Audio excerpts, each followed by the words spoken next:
আজই ডাউনলোড করুন আর এনজয় করুন আপনার পছন্দের শো। তুমি সবসময় ওর কাছে থেকো, ওকে ওর পাপার থেকে দূরে তুমি আগলে রেখো। রাই, তাহলে তুমি কি বলছো, এখন ওকে এই মিথ্যে বলাটা ওর ক্ষতি করবে না? তুমি আমাকে অ্যাসিওর করছো তো?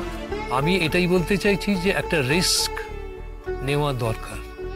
আমি বলতে চাইছি ও যদি আরো দীর্ঘ নীরবতায় চলে যায়, কথা না বলে, সেটা বোধহয় আরো বেশি ক্ষতি করবে ওর আর অনির্বাণের কনজুগাল লাইফকে, সেটা এফেক্ট করবে এবং সাফার করবে ওদের সন্তান। আর একা হতে থাকবে রাই। আজকে রায়ের পাশে সিমরান রয়েছে, অন্যরা রয়েছে, কিন্তু সবাই তো নিজের জীবনে ব্যস্ত হয়ে যাবে, তাই না? তখন কিন্তু ও নিজের একাকিত্বে একেবারে তলিয়ে যাবে। সেটা কিন্তু ইররিভার্সিবল একটা সিচুয়েশন হতে পারে। হ্যাঁ, এই কথাগুলো তো ঠিক। তাহলে তো সেটাই করা ভালো আমার মতে।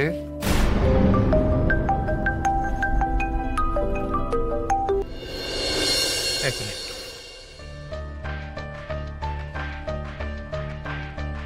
হ্যাঁ কিঞ্জল, বলো। যোগেশ আমার সঙ্গে দেখা করতে চায়। নীলাঞ্জনের মেসেজ আছে। আচ্ছা ঠিক আছে, তুমি নম্বর দিয়ে দাও, আমার কোনো অসুবিধা নেই।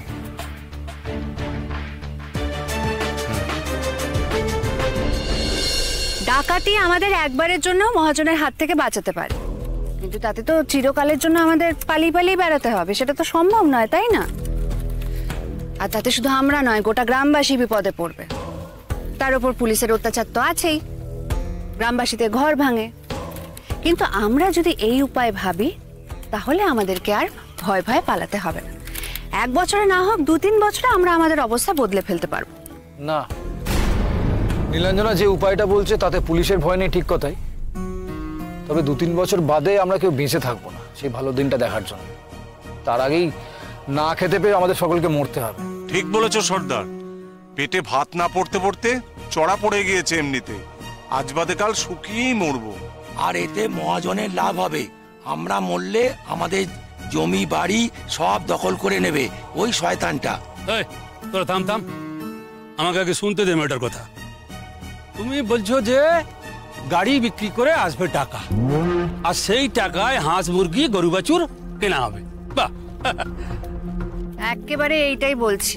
আরে খুড়ো, তুমি ওর কোথায় নিচ্ছ না? ওর মাথাটা খারাপ হয়ে গেছে। গাড়ি বেচবে, গাড়ি বেচে কত টাকা পাবে? হ্যাঁ, শেষে গাড়িও যাবে আর গরুও যাবে। হ্যাঁ না, যাবে না। আরো টাকা আসার ব্যবস্থা আমি করে ফেলেছি অলরেডি। সেই টাকা এসে গেলে পুঁজির আর অভাব হবে না, আর শহরে তোমাদের হাতের কাজ পৌঁছতে দেরিও হবে না। আচ্ছা মোড়ল কাকা, তুমি বলো, তোমার মাথায় যে গামছাটা বেঁধে রেখেছো সেটা কত দাম দিয়ে কিনেছো?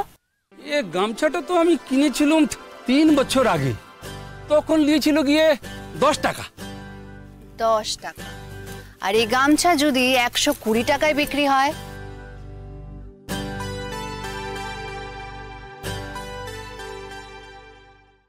বলো কি?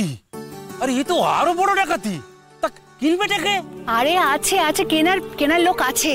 দেখো, এই ঝুড়ি আমরা এখানে যে দামে বিক্রি করি, শহরে আরো বেশি দামে বিক্রি হয়, 10 গুণ 15 গুণ বেশি দামে। আমি যে টাকা আসার কথা বলছি, সেই টাকা যদি আসে, আমরা সেই টাকা দিয়ে হাঁস মুরগি কিনতে পারি, গরু ছাগল কিনতে পারি, তেমন হলে 3 চাকা কিনতে পারি। গাড়ি করে ওই বিহান পাহাড়ের ওপর যে রিসর্টগুলো আছে সেখানে মাল সাপ্লাই দিতে পারি। তারপর ওই দূরের স্কুলগুলোতে মিড ডে মিলের রান্না করতে পারে আমাদের এখানকার মেয়েরা। মোড়ল কাকা, আমাদের আরো উপায় ভাবতে হবে, যাতে আমাদের মরার কি পালিয়ে বেড়ানোর ভয় থাকবে না। মাথা উঁচু করে জীবন কাটাবো আমরা সবাই মিলে। না না, তবে হবে না তো, সব আশারে গল্প কথা। এটা না, বিপদ আরো বাড়বে। আশা করি তো কিছু আসবেই না, উল্টা সকলে একদম না খেয়ে মরব। দাঁড়া রসিক, দাঁড়া। এই গ্রামের লোকজন কি বলছে সেটা আগে শুনে নি। মোড়ল, তুমি শুধাও, তোমার লোকজন কি বলছে জিজ্ঞেস করো। তোরা তো কান খুলে শুনলি সব কথা, তো বোয়া হয়ে বসে আছিস কা? বল তোরা কি চাস? ও দিদি তো ঠিকই বলছে বটে, দেখাই যাক না। অনেকবার তো মার খাইয়েছি, আল্লাহ হয় আরেকবার মার খাবো। হাতে মরা আর ভাতে মরা, এই দুটার কোনো তফাৎ আছে আমাদের কাছে? সে তো বুঝলাম, মহাজন আমাদের সময় দেবে কেন? তারও তো এখন টাকা চাই। সে এখানে আসার আগে আমি গ্রামের মেয়ে বউ সবাইকে নিয়ে যাব তার কাছে, তাকে সময় দেওয়ার কথা বলবো। সে যদি না মানে আমরা পুলিশের কাছে যাব, ব্লকের অফিসারের কাছে যাব, সবাইকে বলবো মহাজনের অনাচারের কথা। সরকারের যা যা সাহায্য আছে সব আদায় করব, ঠিক সব পারবো। যা ভাবছি তার 16 আনা না পারি, 12 আনা তো পারবো। কি মন্দিরা, পারবো তো? ঠিক বলছি তো?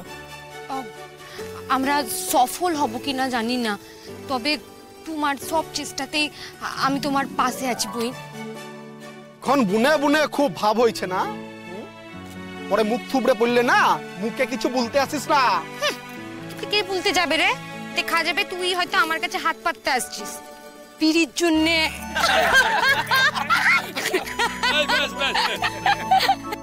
দেখা যাক এ পথে কাজ হয় কিনা। মহাজন যদি মানে তো একটা বছর দেখি।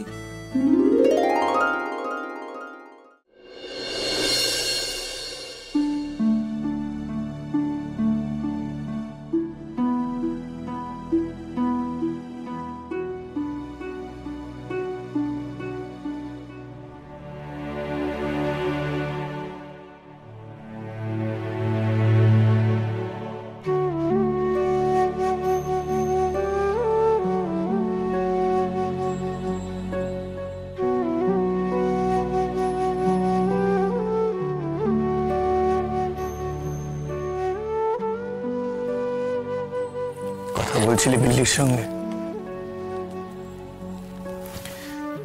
কি বললে বিল্লিকে? মা মেয়ের মধ্যে তো অনেক গল্প আদর আবদার হলো দেখলাম, আমি তো কিছুই শুনতে পেলাম না।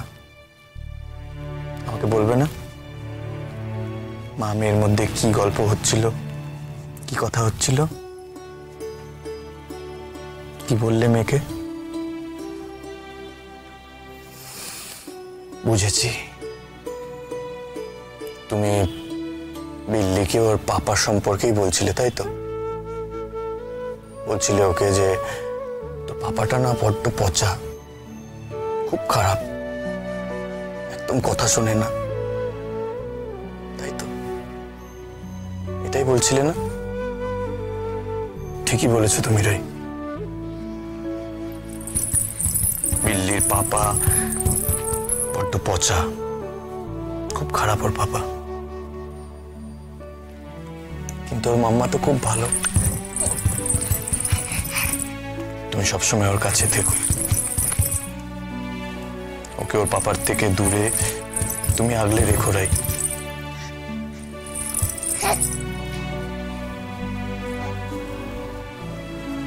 আচ্ছা রাই, আমি তোমাকে আটকে রেখেছি? তোমাকে আমি নিজের কাছে, তোমার ভালো লাগছে না? এই যে আমি তোমার কাছে আছি, তোমার গায়ের গন্ধ পাচ্ছি, তোমাকে অনুভব করতে পারছি, তোমার এগুলো ভালো লাগছে না?